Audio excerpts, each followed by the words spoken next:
زي ما انتم شايفين بقى انا كده خلصت تقريبا الوردات كلها قفلتها. ولو انا هحتاج تاني برضو انا ممكن ايه اقص تاني. المفروض الخطوة اللي بعد كده اللي انا هعملها بقى دلوقتي معايا. السلام عليكم لكل متابعين قناتي أعمال يدوية وأفكار حلوة كتير. يا رب دايما تبقوا بخير. ده الفيديو بتاعي زي كل مرة بالصلاة على النبي. اللهم صل وسلم وبارك على سيدنا محمد وعلى آله وصحبه وسلم تسليما كثيرا. طبعا فيديو النهاردة مميز شوية كده لانه بيبقى عن عيد الام. اي حاجة عن الام دي بتبقى حاجة يعني ليها مذاق كده وطعم جميل. ايا كانت بساطتها وايا كانت رقتها بتبقى حاجة كده ملهاش حل. يا رب كل ام بألف خير وصحة وسعادة دايما. النهارده انا جايبه لكم فكره بسيطه جدا ابسط مما تتخيلوا. لان كتير في التعليقات اللي فاتت كانوا بيقولوا لي مش هتعملي عن عيد الام. بس اعملي لنا فكره تكون سهله وبسيطه. انا جبت لكم النهارده هنعمل شكل ظريف كده. البدايه بتاعتي قطعه صغيره جدا جدا مساحه انا تقريبا عامله المساحه ديت 8 سنتي في 8 سنتي يعني المساحه اللي قدامكم دي او 7. انت بتختاري المقاس اللي انت عايزاه. انا هبدا اقسمها على شكل هعمل منها وردة. عشان اعملها بشكل سهل انا بجيبها بتبقى مربعة تمام. هبدأ اقسمها زي ما انتم شايفين كده. كل ما انا اكتر في المقاس يعني بصوا انا هجيب دي علشان دي كانسون فبتبقى تقيلة شوية. انا هظهرها لكم هنا دي ورقة عادية خالص. فانا كل ما اقصر كل ما متني اعمل التنايات ديت كل ما هيديني الوردة ليها فروع اكتر شايفين كده. من هنا كده تمام. وهجيب المقص طبعا وهبدأ اخد كيرف واخد نص دايرة من هنا كده. يعني بصوا هاجي هنا كده اهو شايفين اهو. كل ما اديها تنات اكتر كل ما هتديني الشكل اللي انا عايزاه اكتر اهو. شايفين طلعت عاملة ازاي. علشان هنا الكانسون صعب يا اما ارسم دي يا اما هقلل في عدد الفروع اللي عندي يعني بصوا. للاسف للكانسون او الورق اللي زي ده مش هيديني الكرفات الكتير دي فانا يا دوبك هاخد الجزء ده تمام. وهبدأ اعمل بقى نفس القصة كده بالظبط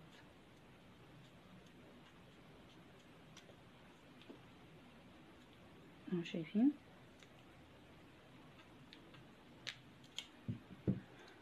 هيبدأ بقى يديني الشكل ده بس بأقل شوية تمام اهي. وده اللي انا محتاجاه للفكرة اللي انا هنفذها تابعوا معايا. زي ما انتم شايفين انا عملت كمية منها. وطبعا اكيد لو انا احتجت هقص تاني. انا كل اللي انا هعمله هبقى مجهزة معايا مسدس الشمع هاخد قصة صغيرة كده وهقفلها تقفيلة بسيطة يعني على حسب المقاس اللي انا عايزاه مثلا هعمل كده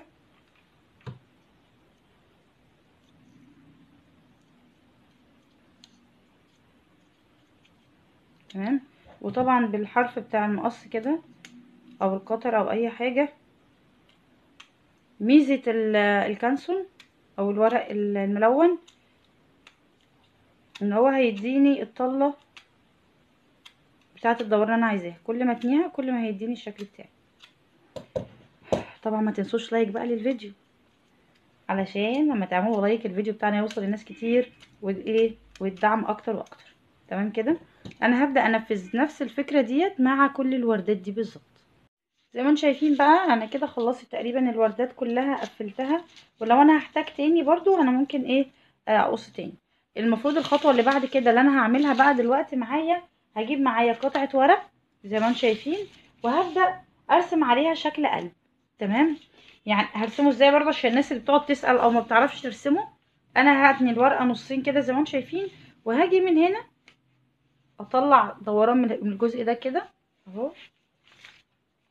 ويا دوبك شايفين بتني الورقة نصين. ده نص القلب تمام. هبدأ اخد من هنا بس كده اخد دوران. وبعد كده هجيبه نازل هنا كده زي علامة الاستفهام بالظبط. وهبدأ ان انا اقصه طبعا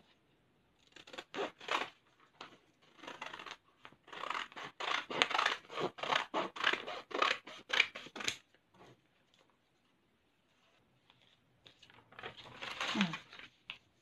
تمام كده. طيب انا هعمل ايه تاني هحتاج اعمل ايه.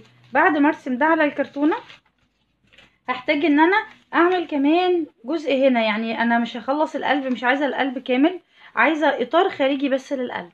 يعني انا هاخد مثلا كده زي ما انتم شايفين، هبدأ اقص الاطار الداخلي ده كمان، يعني هحتاج الجزء اللي بره بس. تمام كده زي ما انتم شايفين كده، ده الجزء اللي انا شيلته. تمام، انا بس هحتاج ده المفروض التصميم هاخده اقصه بالظبط على كرتونة وارجع لكم تاني. زي ما انتم شايفين كده انا بدأت ان انا افرغ القلب تمام من الكرتونة، وده الجزء اللي طلع من هنا. تمام كده هبدأ اعمل ايه، هبدأ افرغ الجزء ده تاني، يعني هعمله تفريغات زي ديت بالظبط، وعلشان افرغها واحتاج، يعني انا احتاج قلبين، واحد اكبر من واحد. تمام كده، يعني هبدأ اخد نفس التقسيمة اللي انا اخدتها هنا كده، هبدأ اعملها واقسمها بالظبط وتطلع نفس التاني. تمام زي ما انتم شايفين كده بقى انا بدأت افرغ القلب، وحطيت الشكلين هيبقوا بالشكل ده، يعني انا محتاجة الشكل ده معايا. تمام كده، طبعا انتوا فاكرين الفوم اللي انا استخدمته معاكم قبل كده، اللي قلت لكم الفوم الجديد اللي انا شارياه. هبدأ اخد منه شرايح طويلة مثلا بالمقاس ده كده، يعني مثلا احط صباع كده سنتي او 2 سنتي تقريبا، وهبدأ اخد شريحة بالطول ده كده، على اساس ان انا هستخدمها معايا في الشكل بتاعي.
زي ما انتم شايفين كده خلاص الشكل بتاعنا اكتمل بقى، مش عايزه اقول لكم على جماله، تحفه.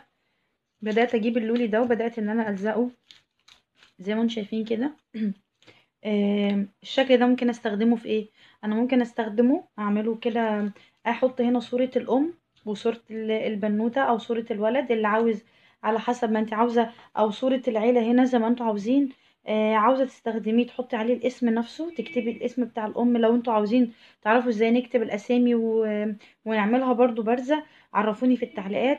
اتمنى الفيديو يكون عجبكم، واتمنى الناس الجديدة اللي اول مرة تزور قناتي يلا اشتراك على القناة وسبسكرايب، وما تنسوش تفعلوا رمز الجرس عشان يوصلكم كل جديد فيديوهاتي، ولايك وشير للفيديو. شكرا.